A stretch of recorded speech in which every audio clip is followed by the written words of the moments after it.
Hello my dear friends, welcome to my YouTube channel. आज हम सीखने जा रहे हैं most repeated idiom and phrases को। एसएससी में कई बार पूछे हुए ईडियम एंड फ्रेज जो एग्जाम पॉइंट ऑफ व्यू से इंपॉर्टेंट है। फर्स्ट क्लास भी मैंने ली है और आज ये सेकंड क्लास है। अगर आपने वो क्लास मिस कर दी है तो डिस्क्रिप्शन में लिंक है, वहाँ से देख लेना। इस सीरीज़ को हम कंटिन्यू रखेंगे और उससे पहले अगर आप चैनल पर न्यू हो तो चैनल को सब्सक्राइब करके बेल आइकन प्रेस कर देना।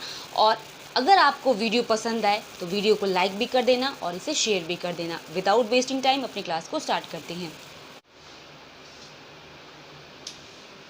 सो माय डियर फ्रेंड्स, आज का फर्स्ट ईडियम एंड फ्रेज है जिसमें लिखा है ब्लाइंड आई। ब्लाइंड आई का मतलब है किसी की तरफ ध्यान ही ना देना। जैसे जिसे हमने कहा है pretend not to notice. For an example, अगर आपकी किसी से बनती नहीं है या आप किसी को बुरी तरह इग्नोर करना चाहते हो तो आप उस पर ध्यान नहीं दोगे, भले वो आपके सामने क्यों ना हो। तो ब्लाइंड आई का मतलब है किसी पर ध्यान ना देना, जानबूझकर आपको पता है कि वो है बट उस पर ध्यान ना देना। प्रिटेंड नॉट टू नोटिस मतलब ध्यान ना देना।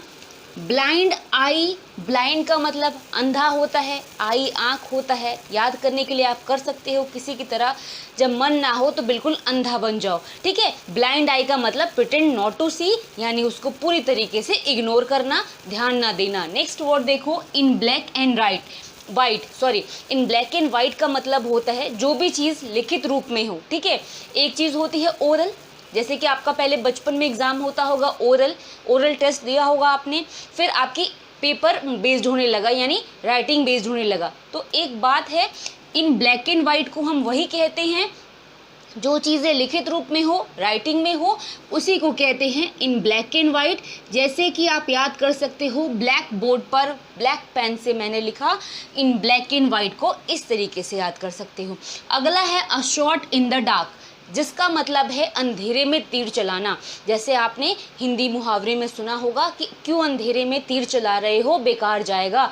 यानी an attempt to guess something, किसी चीज़ को अनुमान लगाने की कोशिश करना, ठीक है। जैसे आपको कोई चीज़ मतलब किसी से निकलवानी हो, उससे पूछना हो, तो आप पहले से एक दो ट्रिक से कुछ न कुछ उल्टा बोलते हो ताकि वो सही बोल दे।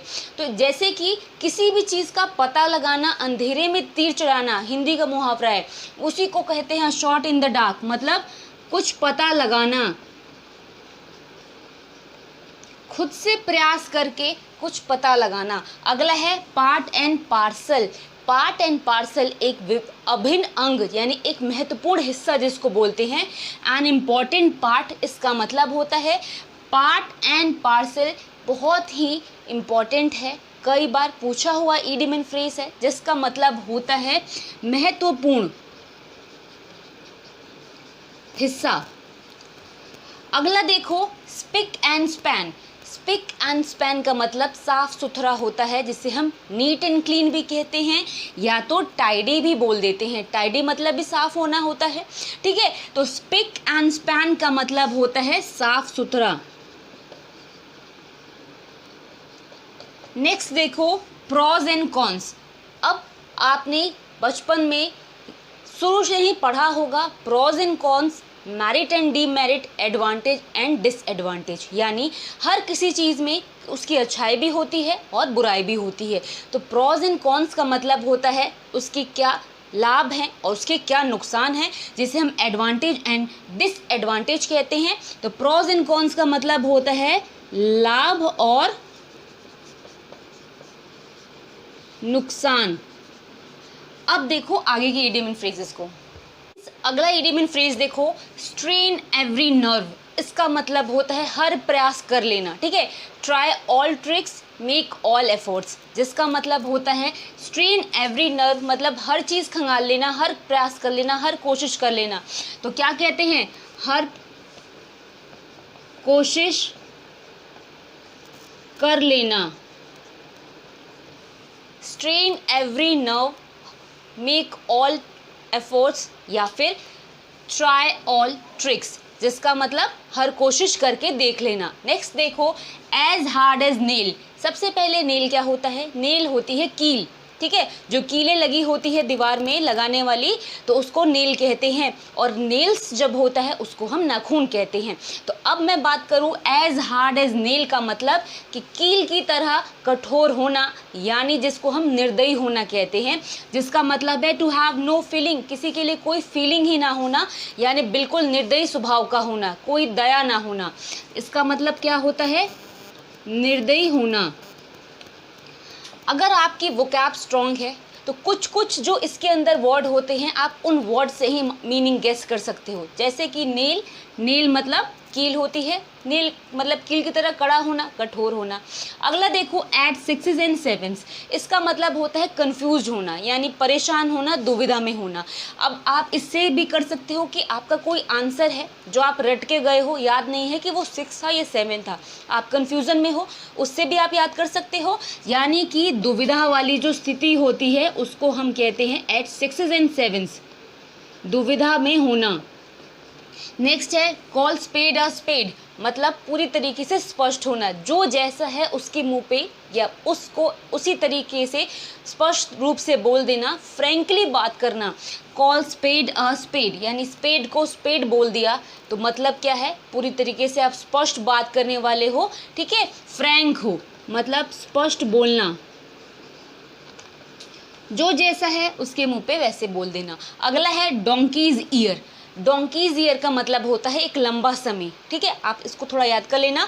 अ लॉन्ग टाइम जिसको बोलते हैं लंबा समय। कभी अगर आपके एग्जाम में डोंकीज ईयर आए तो इसका मतलब किसी लंबे समय की बात हो रही है। अगला है ग्रीन थम, ग्रीन थम को आप ग्रीनरी से याद कर सकते हो, जैसे कि हरियाली। ग्रीन थम का मतलब होता है to have a talent in gardening, gardening में कोई टैलेंटेड हो, यानी बागवानी हिंदी में बोलते हैं ना कि फूल पौधे उगाना, जिसको हम हिंदी में अगर और मैं आपको याद करने को बोलूँ तो मालीगिरी जिसको बोल सकते हैं। ये होते हैं ना कि जिसको ज़्यादा पेड़ पौधे उगाने का शौक हो, ये सब गार्डनिंग का शौक हो, यानी क्या होता है ग्रीन थम का मतलब बागवानी का शौकीन, या फिर बागवानी की का शौकीन भी कर सकते हो, या जिसको ज़्यादा इसमें इंटरेस्ट हो, टैलेंट हो उसका, उसको बोल सकते हैं। अब देखो आगे की idiom phrase. So my dear friends, अगला है मेडन स्पीच। मेडन स्पीच का मतलब होता है किसी का भी पहला भाषण। अब देखो कोई भी होता है, रेगुलर तो रोज़ रोज़ कोई भाषण देता नहीं है, हर कोई कभी ना कभी पहली बार भाषण देता ही देता है, स्पीच देता ही देता है, या तो घर में दे दे, या तो कहीं बाहर दे दे, या स्कूल में दे दे, कहीं भी स्पीच तो देना ही होता है, ठीक है। तो पहला स्पीच, पहला भाषण मेडन स्पीच कहलाता है, जिसको क्या कहते हैं? पहला भाषण। अब स्पीच देने से याद कर सकते हो, स्पीच मतलब भाषण, मेडन मतलब नया होता है, ठीक है, तो पहला भाषण। दूसरा देखो कॉट रेड हैंडेड, जिसका मतलब होता है रंगे हाथ पकड़ना। जैसे आपने हिंदी में सुना होगा कि चोरी करने गया था और रंगे हाथ पकड़ा गया, ठीक है, तो कॉट रेड हैंडेड, इससे याद कर सकते हो at the time of committing crime, जिसको क्या कहते हैं? रंगे हाथों पकड़ना, रंगे हाथों पकड़ना।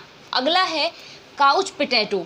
अब देखो काउच पोटैटो का मतलब होता है एक आलसी मनुष्य, आलसी आदमी, लेजी पर्सन को काउच पोटैटो कहते हैं, ठीक है। अब मैंने जैसे कहा था कि आपको वोकैब आनी चाहिए, आप उससे भी बहुत सारे मतलब निकाल सकते हो, बट कभी कभी ये चीज़ें नहीं होती, जैसे कि अगर पोटैटो से निकालोगे तो रॉन्ग ही करके आओगे।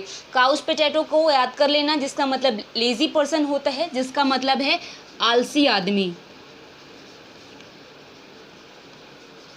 अगला है मेयर्स नेस्ट। मेयर्स नेस्ट का मतलब अफवाह होती है, र्यूमर्स होते हैं, जैसे कि किसी चीज़ के बारे में गलत बातें बोला जाए जो कि रियली में ना हो, तो उसे अफवाह या हम र्यूमर बोलते हैं, वही होता है मेयर्स नेस्ट का मतलब, जिसका मतलब होता है अफवाह।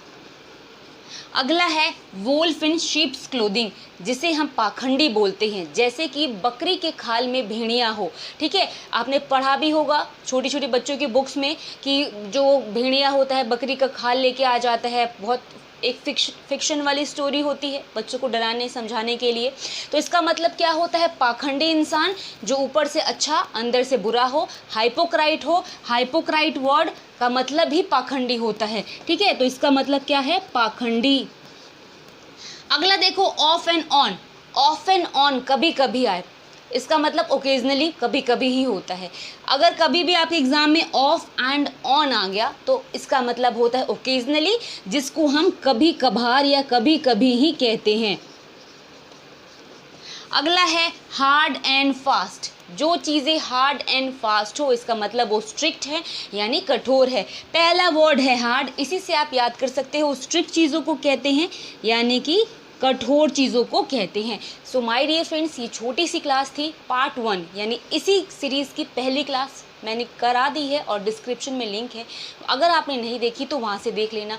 ऐसी छोटी छोटी क्लासेस बीच बीच में आती रहेंगी ताकि एक दिन में आपको अगर मैंने 100 वर्ड्स करा भी दिए तो आप याद नहीं कर पाओगे। छोटी छोटी क्लासेस से आपका रिवीजन भी होगा और याद भी कर पाओगे। तो अगर क्लास समझ में आ गई हो, अच्छी लगी हो तो प्लीज़ वीडियो को लाइक कर देना, अपने फ्रेंड सर्कल में इसे शेयर कर देना और चैनल को सब्सक्राइब करना ना भूलना। मिलेंगे अगली क्लास में, तब तक के लिए थैंक्स फॉर वॉचिंग।